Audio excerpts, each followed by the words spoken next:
Madame, Monsieur, bonsoir. Au sommaire de cette édition.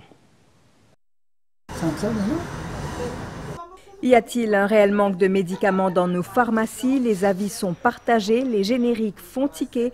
On fait le point en début de journal. Énième saisie de drogue, 2 cargaisons ont été interceptées pour un montant de plus de 40 millions de roupies. Une opération au port a mené à une compagnie fictive. La date des élections municipales est officielle, ce sera le 4 mai. Le dépôt de candidature aura lieu le 5 avril. L'enregistrement des électeurs commence demain. Les citadins qui auront 18 ans au 4 avril 2025 pourront voter. Du thé mauricien sur 500 hectares, c'est le pari que se lance ENL. Le groupe entend relancer ce secteur d'activité qui a subi de nombreux revers par le passé. Dans cette édition, nous parlerons également de la zakat, 5e pilier de l'islam, un geste de solidarité, de purification que le musulman se doit d'accomplir. Et puis retour sur Terre réussi pour les 2 astronautes américains coincés dans l'espace pendant 9 mois. C'est une situation qui revient à intervalles beaucoup trop réguliers de la vie des patients, le manque de médicaments essentiels dans les pharmacies privées, si les génériques sont là et qu'il suffit de s'adapter, disent les médecins. En pharmacie, il devient difficile de faire accepter ces alternatives aux patients. On fait le point avec Achibachou. Dans cette pharmacie à Roseville, la pénurie se fait particulièrement sentir, rendant difficile la gestion des besoins des patients. Moi, je travaille maximum par refuse client. Le but, c'est ça même. Quand un client vient, il gagne tout. Mais de nos jours, moi, je peux réussir faire parce qu'il y a beaucoup de médicaments en rupture. Nous avons plusieurs substituts, mais un patient, c'est une vieille personne, quand il est habitué avec un produit, il n'est pas pour accepter sans il. Les médicaments concernés par cette rupture couvrent des pathologies telles que la cardiologie, l'hypertension, le diabète, la gynécologie, la gastro-entérologie, entre autres. Cependant, cette situation n'interrompt pas le traitement des patients, car des génériques sont disponibles sur les étagères. C'est vrai qu'il y a quelques produits, on va dire en brand names, qui sont en rupture. Ce n'est pas l'ingrédient. Par exemple, quand il y a un ingrédient tel misortan, il y a un brand name qui est bien prescrit par les médecins, il y a en rupture. Mais ceci dit, pas veut dire qu'il nous pénalise le générique à proposer à la pharmacie. Nous avons beaucoup de substitutions, c'est juste un appel au médecin pour faire connaître que voilà, this particular brand name n'est pas sur le marché. Est-ce qu'il est capable de donner le patient un autre médicament? Ce qui inquiète les patients, c'est la prise de médicaments génériques, car ils doutent de leur qualité et efficacité. Je pense que je comprends un patient, on connaît la plupart des maladies cardiaques, c'est une maladie chronique. Il y a une patient qui dépend de son médicament, qui n'a pas envie de faire une erreur, et il y a une raison. Mais moi, je rassure mon patient qui a un médicament qui nous gagne dans Maurice. La grosse majorité, c'est un médicament correct, capable de prendre sans aucune frayeur, juste demande la vie des autres médecins traitants. Pour pallier ce manque, Sidik Kodabokos suggère l'importation parallèle. Il est là, nous capables, si un endroit pas gagné, nous capables prendre fabriqué par le même laboratoire dans un autre pays et pour aider à pallier le manque. Face à ces pénuries, il est crucial de trouver des solutions durables tout en encourageant les patients à s'adapter aux alternatives disponibles pour garantir la continuité des traitements. La série de saisies de drogue continue. La dernière en date hier où l'ADSU a intercepté 2 cargaisons. D'abord 18 millions d'héroïne à Baie du Tombeau. 3 suspects ont été arrêtés parmi un déjà fiché pour trafic de drogue. Et dans le port, plus de 25 millions de cannabis ont été retrouvés dans un compresseur et dans des sachets de nourriture pour chiens. La drogue était destinée à une compagnie fictive. Le récit de Claudette Geoffroy. Sur la base d'informations crédibles, une opération conjointe ADSU-Douane est montée pour la surveillance du MSC Santa Maria. Le navire, en provenance de Durban, accoste pour lui dimanche matin. Il transporte de nombreux conteneurs, dont celui immatriculé MSCU 6916 580. Les vérifications douanières révèlent que le dit conteneur contient des articles importés pour plusieurs sociétés, dont l'une au nom de N-Handler International Company Limited de d'Épinay-Pamplemousse. Après 2 jours de surveillance, le conteneur est ouvert. Les 4 sacs d'aliments pour chiens sont vidés. Dans l'un d'eux, 5 kilos de cannabis sont découverts.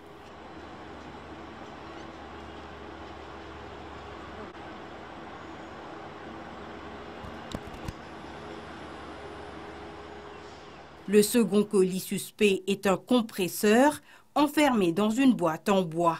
Une fois découpé, le compresseur révèle la présence de 18 paquets contenant 16 kilos de cannabis.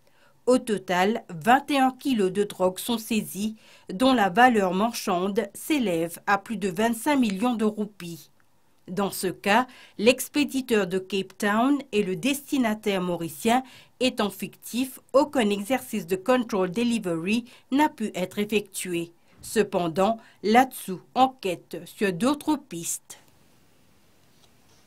Les élections municipales auront lieu le 4 mai prochain. Le président de la République, Daram Gokul, a émis le rite des élections cet après-midi.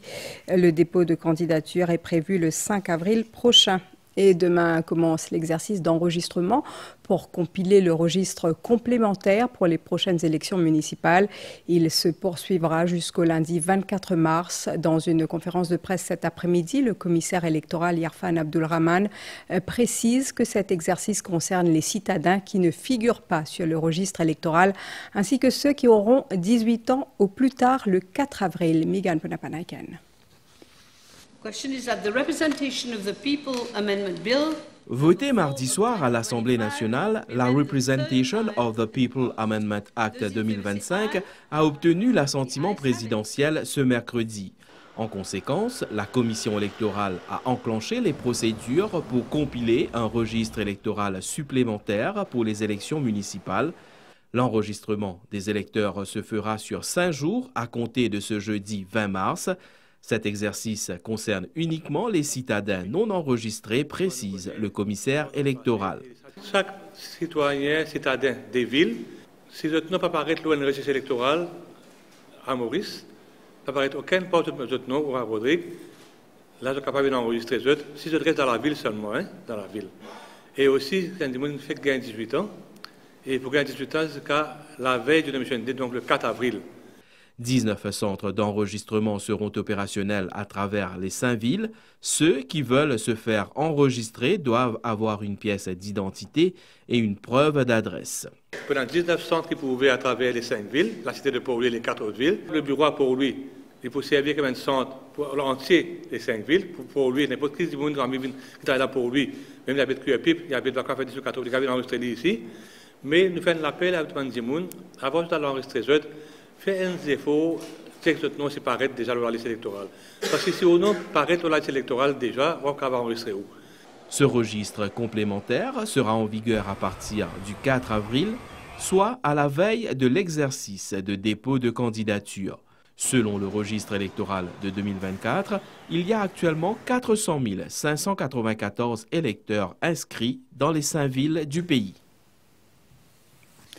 En attendant ces élections, le suivi au niveau de l'administration des villes est assuré par les maires et leurs adjoints. Leur marge de manœuvre demeure toutefois limitée. Aucune nouvelle décision ou nouveau projet ne peut être initié. Cynthia Moutou. Selon la Local Government Act, les maires et leurs adjoints restent en fonction jusqu'à l'élection de leurs successeurs. Après la dissolution des conseils municipaux, les maires et les adjoints agissent uniquement selon les dispositions prévues, comme à la mairie de Cuepipe. L'administration continue de faire ce travail, sauf que nous avons le droit de faire un council meeting, un standing committees. Pour le comité exécutif, je peux là jusqu'à nomination day. Et ensuite, le comité pour PVMC, c'est-à-dire le comité PMI, je peux là. Toute décision qui nous fait prendre déjà dans le conseil précédent, et bon, je peux continuer le travail ongoing. C'est-à-dire, tous nos bons services qui nous ont habitué de donner, et l'administration pour continuer à rouler. Sauf qu'ils ne sont pas capables de prendre aucune nouvelle décision, et aucun projet aussi. Mais le service, il peut continuer toujours pareil comme d'habitude.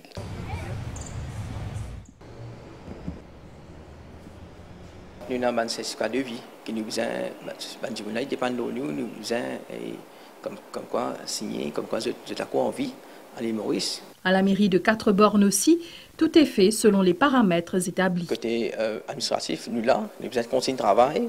À la normale, si nous là, élection par élection, nous besoin de service, côté scavenging service, côté works qui n'a pas de problème de la ville, même patching works, lighting, et que nous là qui tout le travail là qui mange dans l'autre jusqu'à l'élection.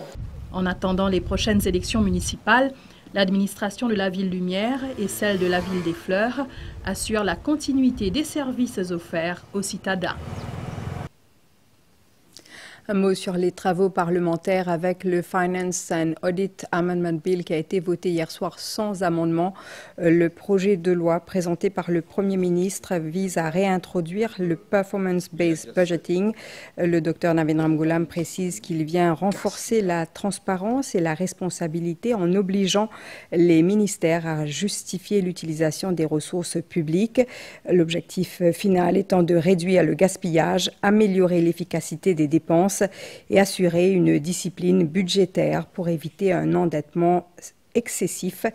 Cette réforme, dit-il, marque un tournant vers une utilisation plus stratégique des finances publiques au service du développement du pays et du bien-être des citoyens.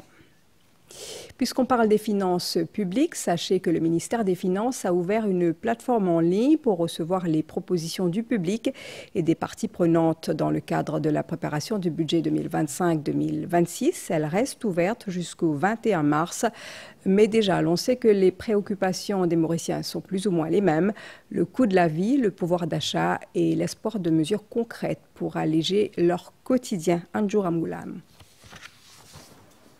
Le budget 2025-2026 sera présenté dans un peu plus de 2 mois. Et dans la rue, qu'en pensent les citoyens? Quelles sont les attentes des Mauriciens? Il y a beaucoup de monde, beaucoup qui me connaissent là, ici, assisés, plein de travail. Comme avant du monde là, les malheureux qui, grand matin, PDV, plein de gros éduqués, plein de bout de pain. Chauffeur taxi, nous pensons qu'il parle. Les chances besoin de sécurité. Sécurité ici, il n'y a pas ceux ici, voler à quelqu'un tout quelque chose, va raser, je prends, je t'aller, mais je espère que comment dire, moi, il dresse, il remet nous dans l'état, ok. Banzan ici, une tombe dans la drogue, pour trouver une affaire, on peut faire la vie, banzan encore à l'école, pour trouver maintenant, on veut faire quelque chose, parce que peine non, facilement, je tombe dans quelque chose qui normalement, après, on peut ressortir. Vous pouvez comprendre ma activité de Maurice. Le coût de la vie, l'état du porte-monnaie reviennent sans cesse dans les conversations. Moi, attends, le prochain budget, c'est que tout le monde a fait un meilleur prix, baissé, parce qu'il a tout à fait cher. Parce que si joignez debout, vous êtes rassé pour du salaire qui casse. Moi, je suis content que comme quoi, côté l'article un petit peu baissé, l'article trop cher, je dis comme quoi, baisse l'article, puis non, peut-on rien. Comment le public peut dire, le gouvernement se promet ça pour baisser, ça pour monter, pas plutôt non rien.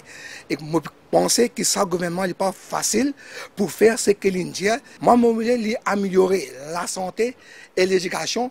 Malgré pension, jour en jour, la vie est bien difficile. Quand tu te casses ou gagner, tu dépenses.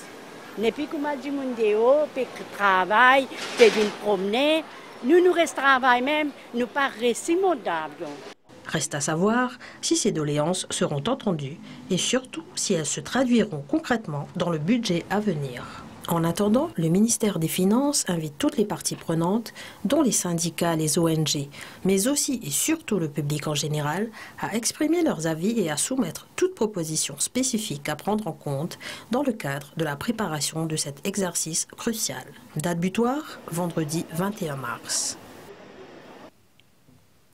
La destruction des structures illégales sur l'île aux Bénitiers démarre demain 20 mars. Le ministre des Terres et du Logement appelle tous ceux concernés à agir avec responsabilité.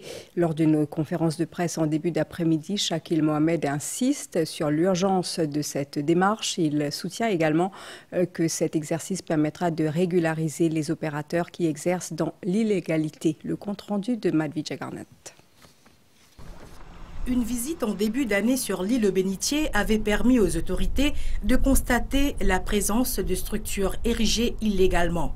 Un comité interministériel a été mis sur pied par la suite sous la présidence du Deputy Prime Minister. Décision a été prise de détruire les structures illégales pour protéger la faune et la flore exclusive de l'île.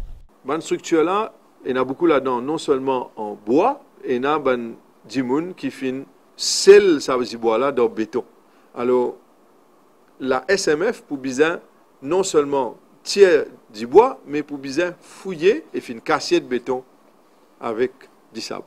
Un plan de régularisation, dira Shakil Mohamed, est prévu pour les opérateurs qui exercent dans l'illégalité sur l'île. Aucun du monde qui peut travailler là-bas n'a pas un permis du ministère of Housing and Land. Nous, l'objectif, c'est pour que les gens qui travaillent là-bas, qui sont capables de travailler dans une situation côté structurée, côté la propreté, côté nous capables d'un service de gardiennage ou de nettoyage quotidien.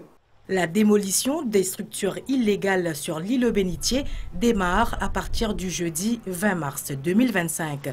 Pour des raisons de sécurité, l'accès à l'île sera interdit jusqu'à nouvel ordre. C'est une de vos boissons préférées. Vous en consommez 1,5 kg par an. Un tiers de cette consommation provient de l'étranger. Nous parlons bien du thé. Malgré un climat propice pour la production locale, ce secteur a subi de nombreux revers. Aujourd'hui, le groupe ENL a décidé d'exploiter son potentiel. Nitoucha Djia. Le thé à Maurice, un héritage qui se doit d'être repensé pour le préserver et le rendre viable. Les premières feuilles de thé ont été séchées et infusées à Maurice dans les années 1700. En 1880, le thé s'est créé une place importante dans le monde, comme à Maurice. Actuellement, 4 usines de thé sont opérationnelles dans le pays. 1500 arpents cultivés et 1350 tonnes de thé produites annuellement. Plus de 35% aujourd'hui du thé que nous consommons à Maurice est importé. Le groupe ENL devient producteur de thé pour tenter de redonner vie à ce secteur, un projet à 4 phases qui nécessite des investissements de 160 millions de roupies. À terme, 500 arpents de terre seront sous culture de thé à Valletta.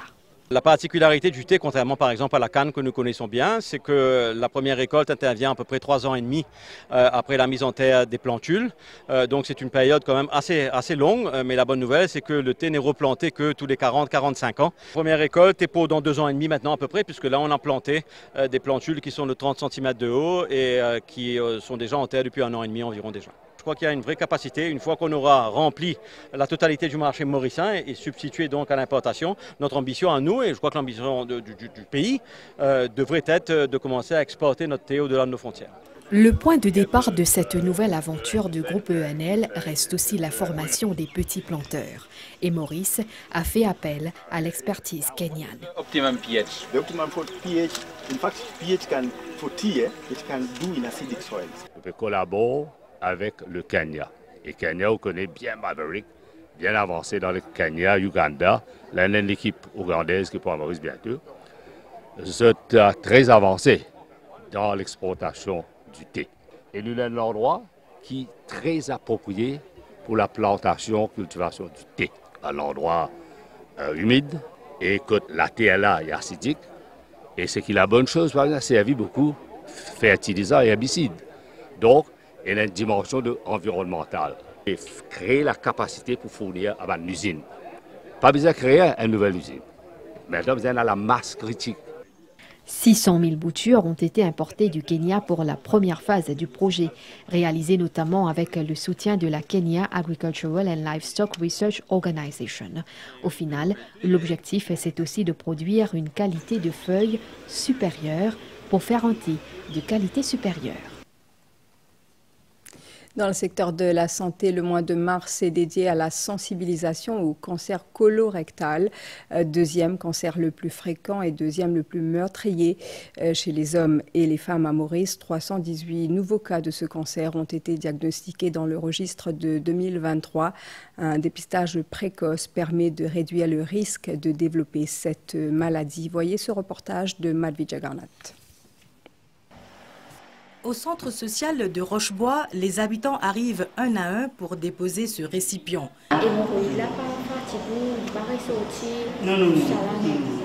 Il s'agit d'un échantillon de sel qui sera analysé pour détecter d'éventuelles traces du cancer colorectal. Dans la famille, il y a des gens qui ont un cancer.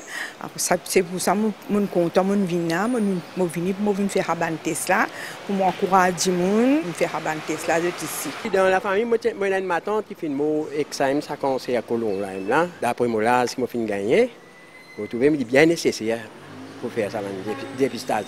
Baptisé Mars Bleu, ce mois est consacré au dépistage du cancer colorectal qui devient de plus en plus fréquent à Maurice. Dans le passé, nous pouvons trouver que la plupart des gens qui ont cancer du côlon, c'est là aux 55 ans.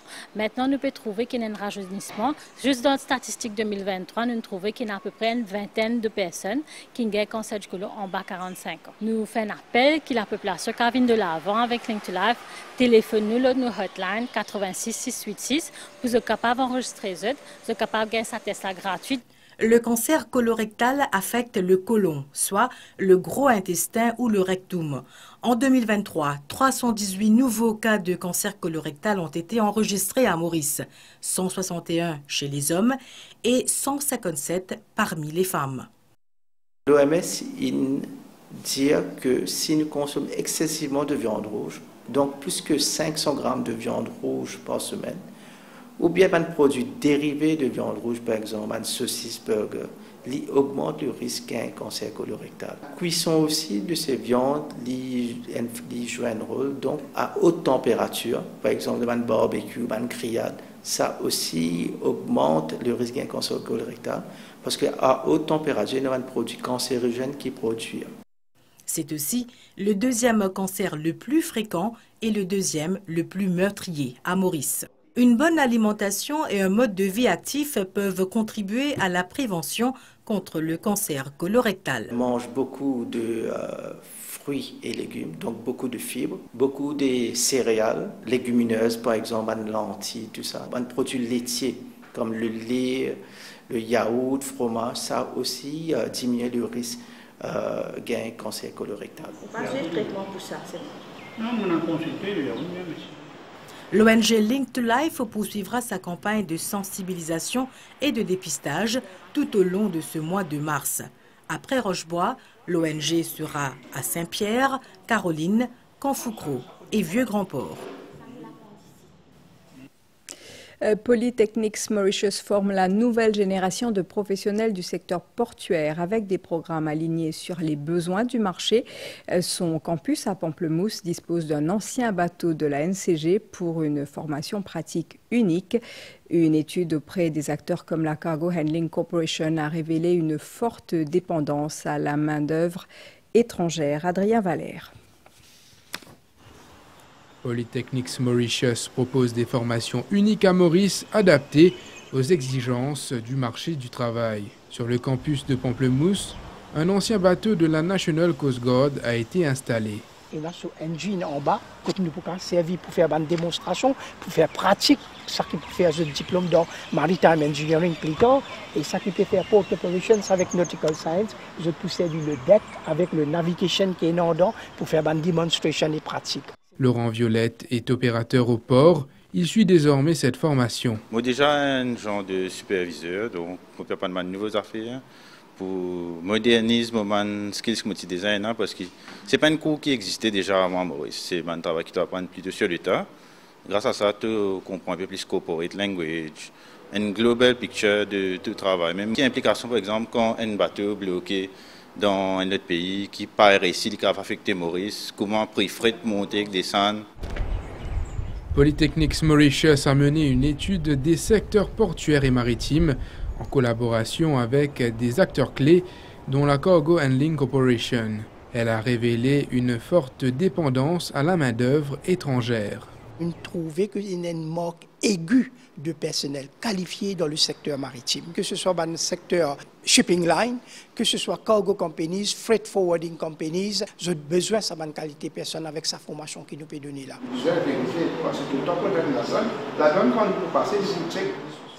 Les étudiants acquièrent des compétences académiques dans plusieurs filières. Ils ne connaissaient même pas les différentes catégories de navires qui existent, les différentes zones maritimes et les droits de la zone maritime. Ils apprennent avec leurs collègues de travail. Mais là, ces jeunes et ceux qui sont déjà employés dans le secteur maritime, ils ont une notion des lois qui sont applicables. Le commerce international, comment ça fonctionne? Quels sont les acteurs maritimes? Selon Polytechnics Mauritius, ceux formés dans le secteur maritime et portuaire ont 100% de chances de décrocher un emploi après l'obtention de leur diplôme. L'actualité internationale avec cette déclaration du secrétaire général de l'ONU sur les bombardements à Gaza qui ont fait 400 morts parmi de nombreux civils selon les autorités locales. Cette nouvelle escalade de violence intervient à la fin de la première phase du cessez-le-feu le 2 mars.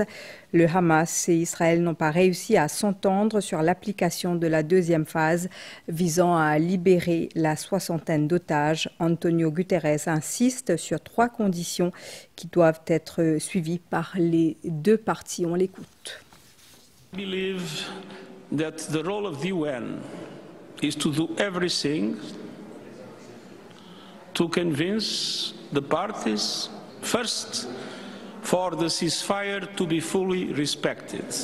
Second, for humanitarian aid to have access to Gaza in an unimpeded way. And third, for the unconditional release of hostages. And we will not give up on these objectives.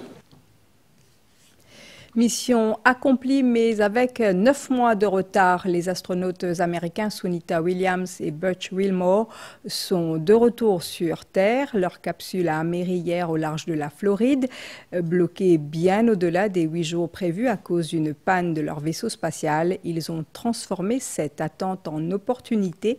150 expériences et 900 heures de recherche. Un nouveau défi les attend maintenant. Pranav Biari.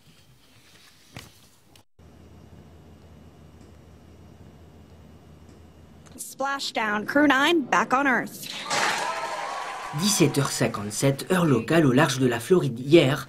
Après 286 jours d'incertitude et d'attente, Sunita Williams et Butch Wilmore amérissent enfin sur Terre à bord d'une capsule SpaceX. Ces deux astronautes, retenus dans l'espace bien au-delà de leur mission initiale de 8 jours, sont accueillis par 2 curieux dauphins. Le vaisseau Boeing qui avait propulsé Sunny Williams et Butch Wilmore hors de l'atmosphère en juin 2024 avait rencontré des difficultés techniques. Les 9 mois imprévus passés par ces astronautes à bord de la Station spatiale internationale se classent au 6e rang parmi les records américains de durée d'une mission unique. Une expédition marquée par pas moins de 150 expériences et 900 heures de recherche. Stem cell technology to potentially address blood diseases, autoimmune disorders and cancers. They tested lighting systems to help maintain circadian rhythms, which will help improve conditions for not only future crews as you go through spaceflight, but also those on the ground for shift workers and those in extreme or remote environments. They did plant growth and quality experiments to support future Moon and Mars missions as we look forward with that. They loaded a really interesting experiment. JAXA had their first wooden satellite. They loaded that into and got that deployed from the ISS. And then as part of their spacewalk, Butch and Sunny collected samples from the station's exterior to study the survivability of microorganisms in the vacuum of space. Un retour et un exploit qui ont été salués par le président américain Donald Trump, qui parle de promesses tenues, et le premier ministre indien Narendra Modi, qui évoque les racines indiennes de Sunita Williams. Les astronautes sont passés par des examens médicaux avant de rencontrer leurs proches. Début maintenant pour ces terriens d'un programme de réhabilitation de 45 jours afin de se réajuster à la gravité. Et pour clore ce journal au 18e jour du mois du Ramadan, nous vous proposons ce soir de mieux comprendre l'un des 5 piliers de l'islam, la zakat. Il s'agit d'une aumône obligatoire pour les musulmans éligibles. Au-delà d'un geste de partage et de solidarité, la zakat permet aux musulmans de se purifier. Jalila Assinali. Au siège de la fondation Al-Ihsan à Port-Louis, c'est l'affluence. Les fidèles se hâtent pour s'acquitter de la zakat, aumône obligatoire pour les musulmans. Chaque fois qu'il prend 360 jours passés lunaires, alors cette personne pour calculer ce zakat, s'il y en a le nisab. Nisab veut dire qu'il y en a un montant que l'islam considère sa personne-là comme une personne riche. Et le montant est à 49 000 roupies pour l'année 2025. Alors, ce zakat, depuis ce ban cash qui y en a, liquide, l'eau, l'argent et ban marchandises qui les acheté pour les revendre. Quand il y a une totalité de valeur, il y a 2,5% et ils remettent ça à certaines bonnes personnes. Al-Ihsan fait partie des organisations qui s'occupent de la redistribution de la zakat. Nous avons l'équipe de collaborateurs, Masjid, ONG, que chacun de nos endroits aide nous à travers l'enquête qui nous fait. Si Jimoun est éligible, il passe par compliance. Mais s'il n'est pas éligible pour zakat, soit ce dossier est rejeté, soit nous enlever les autres types de donations. La zakat est considérée comme un droit des pauvres à prélever dans le surplus des plus riches. Jimoun qui est endetté, un Jimoun qui lit pauvre et un étudiant qui parle étudier. Et faute possibilité aussi, une personne y arrive d'un restreint financière quand il y a une opération pour y le faire. Case-to-case basis, nous avons un chef religieux pour qu'ils soient capables de nous donner des détails. Comment l'argent zakat aide où dans là? Je suis dans la case, je vis locataire, je gagne moyen d'ici. Je suis fini mariée, alors c'est qui sur 3-6 enfants, moi-même qui gagne. Comment vous servez sa case zakat? Moi seulement, je me servis pour les enfants de l'éducation. Outre la redistribution équitable des fortunes, le respect de ce pilier de l'islam comporte plusieurs mérites. Entre autres, cet acte permet de se rapprocher de Dieu par obéissance et d'obtenir une purification de sa richesse. Madame, Monsieur, merci de votre attention. Je vous souhaite de passer une très belle soirée. À bientôt.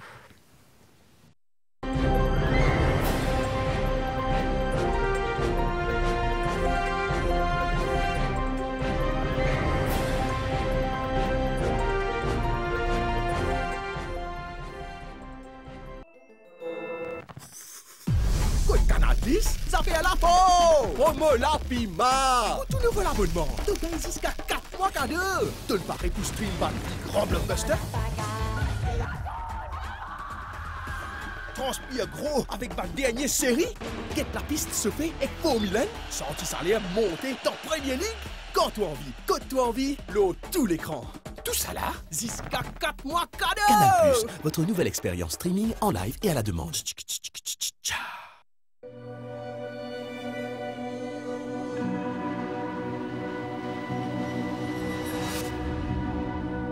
Les gens viennent me voir et ils disent qu'ils ressentent de l'inconfort quand ils mangent de la glace. Pouvez-vous imaginer ça? Évitez de manger de la glace? Sensodyne vous offre une protection durable contre la sensibilité. Et les gens viennent et ils disent « Oh, ça marche, je peux manger de la glace et je n'ai aucune gêne. Je recommande Sensodyne car ça marche. C'est génial. »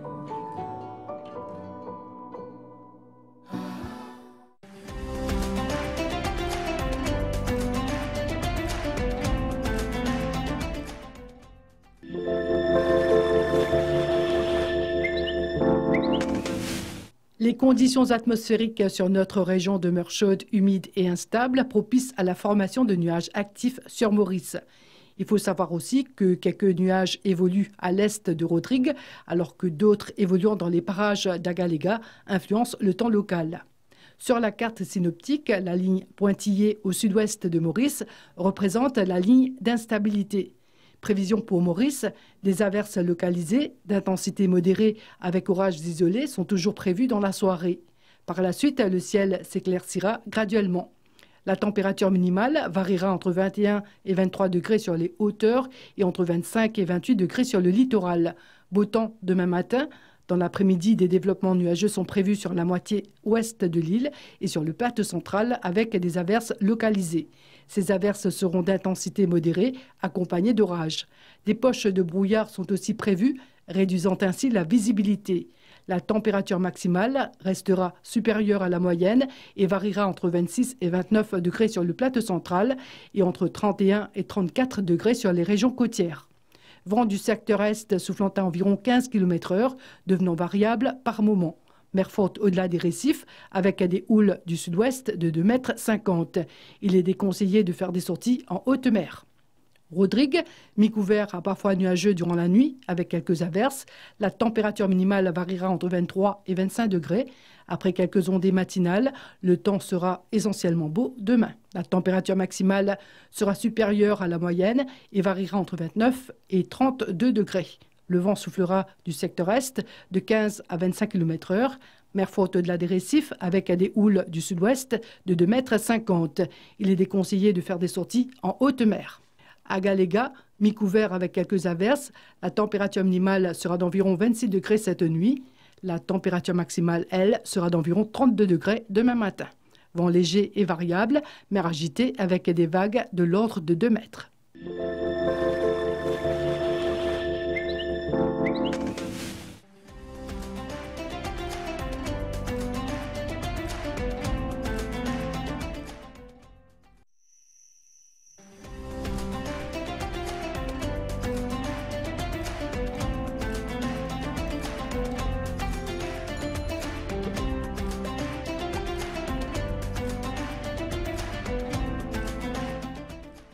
Nestlé. Good food, good life.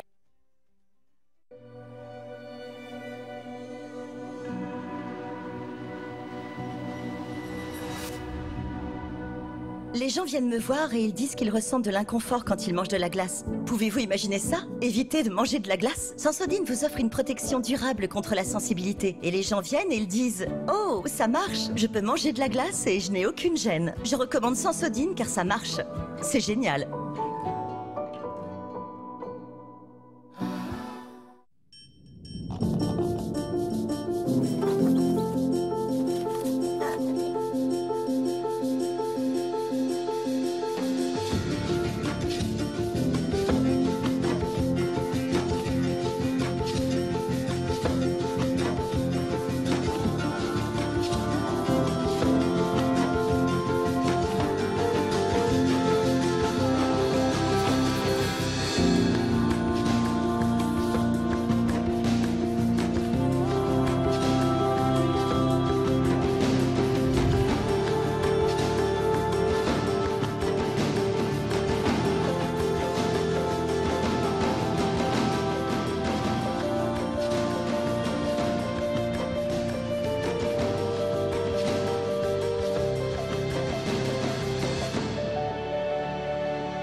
Bonsoir à toutes et à tous et merci d'être avec nous pour cette tranche consacrée au sport, football. Après 9 mois de pause, les qualifications pour la Coupe du Monde 2026 de la zone Afrique vont reprendre cette semaine. Le Club M disputera son 5e match dans le groupe D demain face au Cap-Vert. Ce sera à 20h, heure de Maurice. Toute l'équipe a pu faire connaissance avec la pelouse du Stade national des Requins Bleus pour une séance d'entraînement sous la houlette de Guillaume Moulec, le sélectionneur national. C'était hier après-midi. Juste pour vous rappeler que dans ses 4 premières sorties dans ces éliminatoires de la Coupe du Monde 2026, notre équipe nationale a réalisé une victoire, un nul et a subi 2 défaites. Le Cameroun domine actuellement le groupe D avec 8 points, soit 1 de plus que la Libye et le Cap-Vert. L'Angola est 4e avec 5 points, suivi de Maurice 4 points. L'Eswatini, bon dernier, avec 0 points, sera le prochain adversaire du Club M ce dimanche à 17h, heure de Maurice. Un match qui sera disputé au Mbombela Stadium en Afrique du Sud. Les Eswatini ne possédant pas de site homologué par la FIFA. Les Eswatiniens sont d'ailleurs en action en ce moment même face au Cameroun. Et puisqu'on parle de stade en Angleterre, nous vous parlions quelques jours de cela du projet d'une nouvelle enceinte pour Manchester United au coût de 2 milliards de livres sterling pour une capacité de 100 000 places assises. Le plus grand d'Europe donc, avec le club mancunien qui voudrait conserver l'histoire du lieu tout en modernisant ses installations. La construction devrait prendre 5 ans. Les détails avec Koyal Sital. Le théâtre des rêves va bientôt tirer sa révérence. Après 115 ans de frissons, Old Trafford devrait céder la place à un nouvel écrin. Les Diables Rouges prévoient de construire un nouveau stade ultra-moderne de 100 000 places, et ce, dans le même quartier d'Old Trafford. Un choix réfléchi voulant ainsi préserver l'essence de ce lieu chargé d'histoire et de gloire. Les premières images du nouveau stade font déjà rêver. Il sera surplombé de 3 mâts géants, visibles de loin, et d'une sorte de parapluie protégeant les tribunes. Sa réalisation devrait coûter environ 2,37 milliards d'euros. Les travaux devraient être achevés d'ici 2030. Arts martiaux à présent en Kyokushin, notre compatriote Sagar Maharu, champion du monde 2019 qui avait perdu sa couronne mondiale en 2023, eh bien il veut reconquérir la planète. Il se prépare sans relâche pour atteindre cet objectif, déterminé à reprendre donc cette place au sommet. Notre collègue Ashley Sitana l'a rencontré pour nous. Au-delà de ses ambitions personnelles, Sagar Maharu partage aussi sa passion avec de jeunes adeptes du Kyokushin. Reportage. Reconquérir son titre de champion de l'océan Indien, perdu en 2023, Sagar Maharu est plus déterminé que jamais à récupérer son titre. 2023, je perdu mon Indian Ocean title. Donc, cette année-là, je vais faire le maximum pour capable gagner mon title back. Plus de 20 ans d'entraînement aux côtés de son père. Pour lui, le Kyokushin n'est pas seulement un sport, c'est un mode de vie. J'ai commencé avec mon papa, donc c'est Liam Kishian et c'est Liam qui est Grand Chief de Aikyo Nakamura Mauritius. Et c'est à travers lui, c'est à l'âge de 4 ans que je commence la Kyokushin Karaté. Et l'entraînement est bien intense, que je commence à faire plusieurs champions de différentes catégories. Une école de discipline et de résilience qu'il enseigne à ses élèves. Comment trouver mes enfants bien encadrés, nous montrer sport de combat, oui, c'est dans le tatami, mais ne pas servir à l'extérieur. Donc nous disciplinons nos enfants au niveau mental, c'est pas que l'entraînement, mais nous teach maintenant human values. Chaque jour, il repousse ses limites, prêt à tout pour revenir au sommet. En attendant la compétition de l'océan Indien, Sagar n'a qu'un objectif, la victoire. Élu en 2013 et réélu en 2021, Thomas Bach va quitter son poste de président du Comité international olympique le 23 juin à l'âge de 71 ans. L'élection pour sa succession se déroule demain. Le mouvement olympique réuni cette semaine en Grèce va passer par les urnes pour départager 7 candidats qui briguent la présidence, à savoir Sébastien Coe, David Lapartien, Christy Coventry, Juan Antonio Samaranch Jr., Johan Eliash, Morinari Watanabe et le prince Faisal Al-Hussein de Jordanie. Ce qui nous amène à la fin de cette page des sports. Merci et bonne soirée sur les chaînes de la MBC. À très bientôt.